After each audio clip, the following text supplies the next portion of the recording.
When we think of grocery shopping today, with vast supermarkets, self-checkout machines, online delivery, and endless aisles of global products, it's hard to imagine a time when grocery shopping felt slower, simpler, and deeply personal. To understand what grocery shopping was like in the 1950s and 1960s, we must step back into a world shaped by post-war prosperity, suburban growth, and rapidly changing consumer culture. These 2 decades saw both tradition and innovation collide in the food world, as old-fashioned neighborhood stores gradually gave way to modern supermarkets, and shopping itself became part of the identity of middle-class family life. In the early 1950s, many Americans still shopped at small, local markets or corner stores, where the grocer knew every customer by name and often extended credit to loyal families. These shops had counters where customers would ask for what they needed, and clerks would gather the items, measure dry goods, and wrap packages in brown paper tied with string. Refrigeration was limited,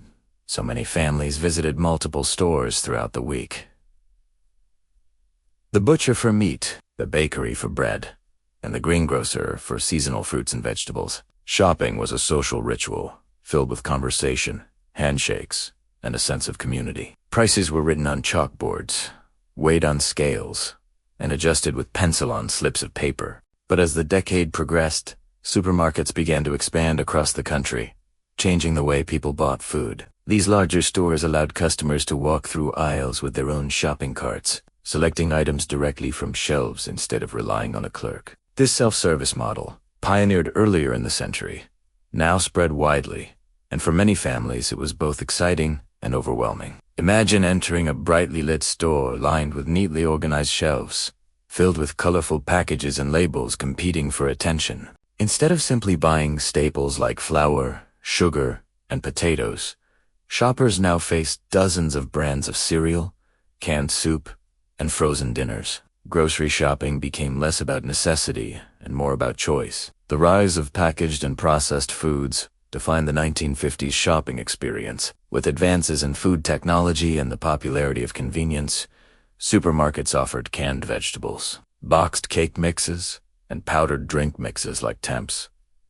Families could buy Jell-O in a rainbow of flavors, frozen TV dinners for busy evenings, and instant coffee that promised to save time. The packaging itself was bright and optimistic, reflecting the cheerful spirit of the era, with smiling housewives on boxers in futuristic fonts that promised modern living.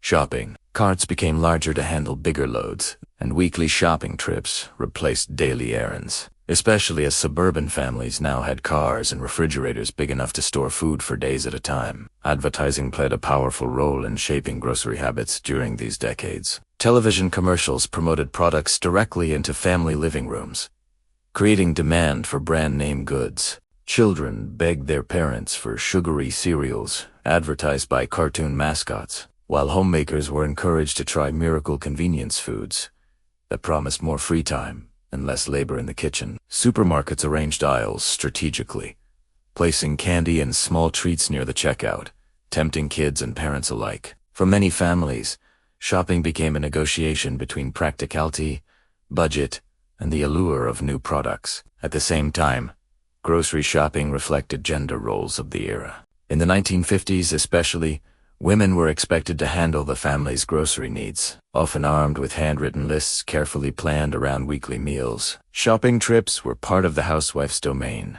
a routine that reinforced her role as provider of meals and caretaker of the home. But these trips were not just chores, they were also moments of independence, a chance to interact with neighbors, explore new products, and make decisions that shaped family life. By the 1960s, as more women began working outside the home, the image of grocery shopping shifted slightly, with stores emphasizing speed and efficiency to attract busier families. The 1960s also brought significant change in food trends and store design. International flavors began to appear more frequently, influenced by global travel and immigration. Spices, pasta varieties, and specialty imports slowly made their way into American supermarkets, expanding the palette of middle-class families. Frozen foods grew in popularity, with large freezer sections showcasing vegetables, desserts, and entire meals that could be prepared in minutes. Supermarkets became brighter, cleaner, and more streamlined,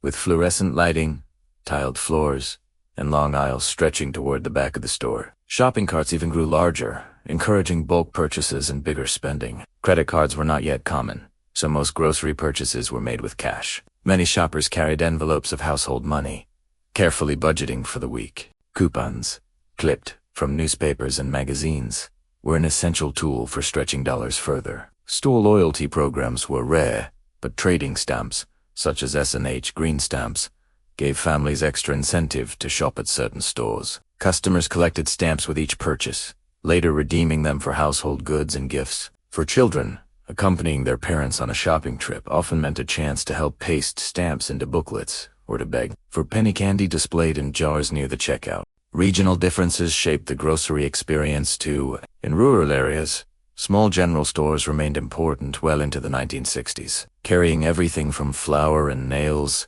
to canned goods and tobacco. In urban neighborhoods, corner markets coexisted with growing supermarket chains, offering a quick stop for essentials. Chain stores like A&P, Safeway, and Kroger became household names, promising consistency, lower prices, and a modern shopping experience. Their advertisements in local newspapers promoted weekly specials, and families planned their trips around sales.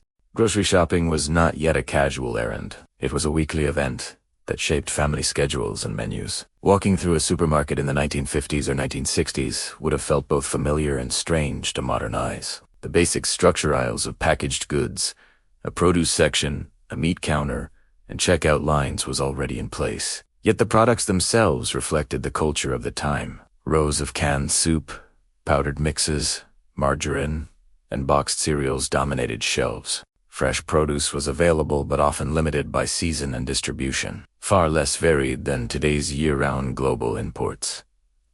Bananas and oranges might be available, but exotic fruits like kiwis or avocados were rare. Shoppers carried paper bags, as plastic bags had not yet become widespread, and store clerks often packed groceries with care, knowing many families had long drives back to suburban homes. By the late 1960s, grocery shopping had become a symbol of American abundance. With rising prosperity, expanding highways, and the growth of suburbia, families had more access to supermarkets than ever before. Yet beneath the surface, shopping also reflected deeper social changes. The feminist movement questioned the roles assigned to women in household tasks. Consumer activism pushed for clearer labeling and food safety, and the environmental movement began raising awareness about packaging waste. Grocery stores were more than just places to buy food, were reflections of cultural values, economic shifts, and the daily rhythms of family life. Looking back, the grocery trips of the 1950s and 1960s remind us of a world both simpler and more limited,